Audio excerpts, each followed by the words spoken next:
Hey, it's Kyle Meredith, and welcome to another edition of Kyle Meredith With. My guest today is Jeff Gutt. He is the new lead singer for Stone Temple Pilots, who've just released their latest record, a self-titled one.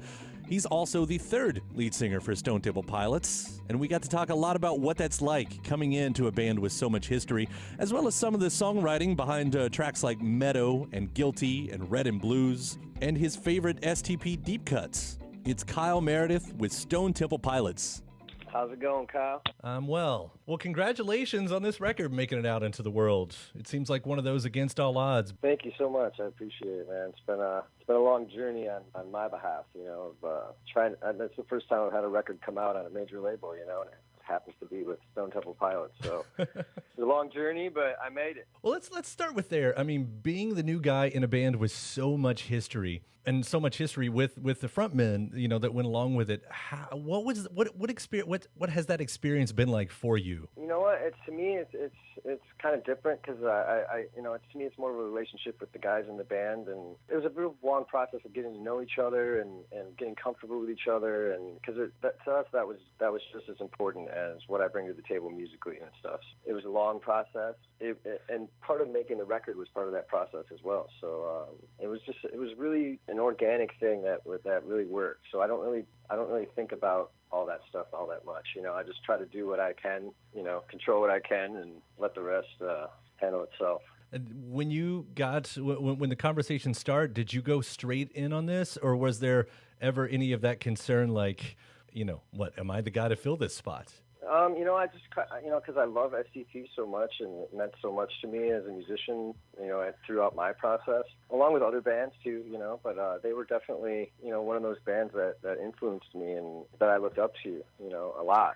And so I just wanted to continue their journey, for them, I feel like they deserved it, I wanted to do it for them, as much as anything else, more than myself even, I'm really there for them, and I want them to continue on this journey and continue, the growth of the process, and want them to finish it out strong. I've been thinking in people, of other artists in similar positions than you, and you on the critic side, there's always comes along with some skepticism. On the fan side, there's some skepticism. Absolutely. But no one ever talks about, the other guys in whatever the band is. And, we're talking about Stone Temple Pilots specifically here, but there's been similar stories that, they were all part of all of those songs. It's their career as much as anyone else. And what you said, continuing that. And I know there's a lot of weight on the past, but also to continue making new music, I guess. Yeah, and it was their decision at the end of the day. It's not like I decided to continue Stone Temple Pilots, but the fact that their gut, they want to do that, and they hadn't found the guy yet. And so when I was overseas when they started their whole search, and when I got back, they still hadn't found anyone. I was like, man, these guys need me. You know what I mean? So I was like, it's kind of what I thought to myself, because I'm like, I can do that, if they're going to do it, and I, it was important to me that it was done right too, So I was like, as a fan, that's why I understand the people in back with their arms crossed, because I would have been one of those people, But I just felt like so all those things went into like making the record and how to approach the stage, and all those things went into that. At the end of the day, I'm just trying to feel the music and be free as possible, because that's the thing that I learned most from Scott and that I envied the most was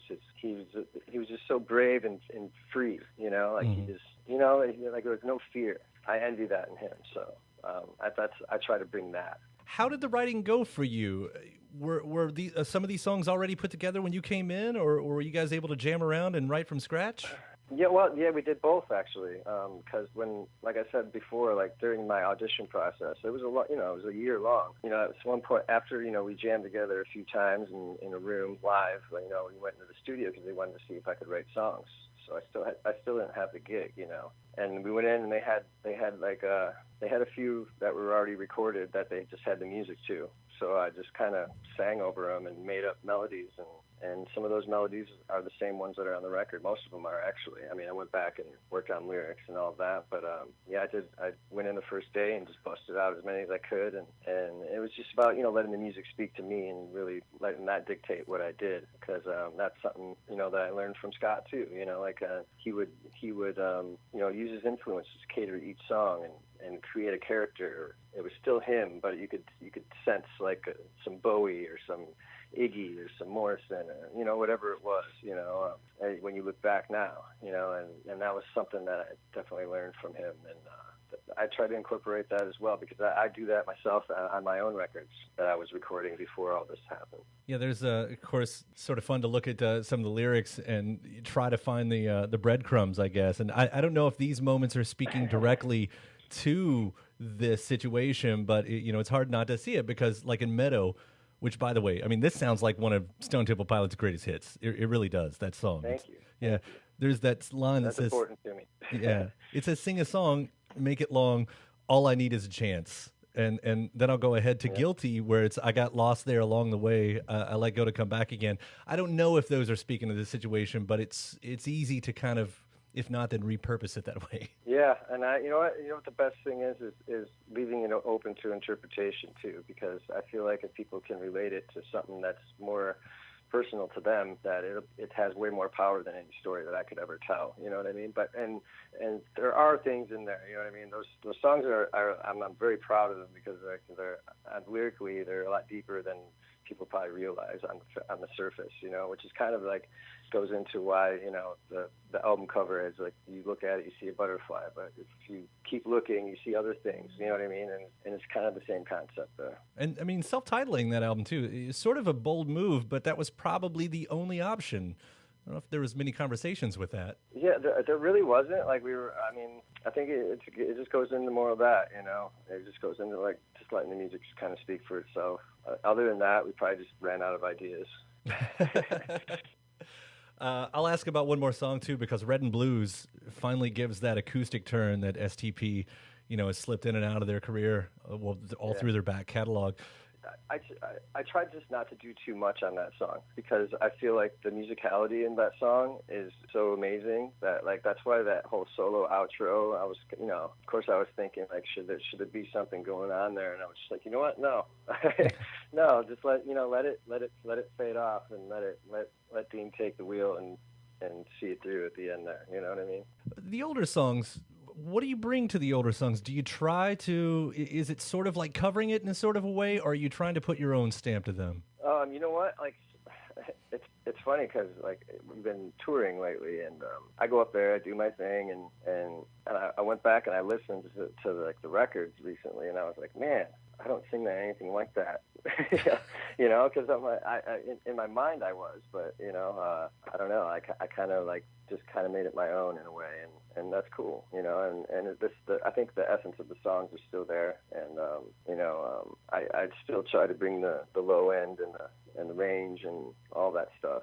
But the songs are just so beautiful that I just, you know, I just go up there and sing them, you know, and I don't really try to think about it too much. Do you got a favorite deep cut, or hell, do you got a favorite back catalog song that you've really like just been pumped to play? Yeah, I'm loving Glide. I'm loving Glide of the back catalog. Yeah, just because I love the falsetto part in the pre-chorus, and because you have to go to full voice towards the end of it, so you have to make that transition from falsetto to full voice, you know, and that's a tricky little thing to do. So I love to sing that song.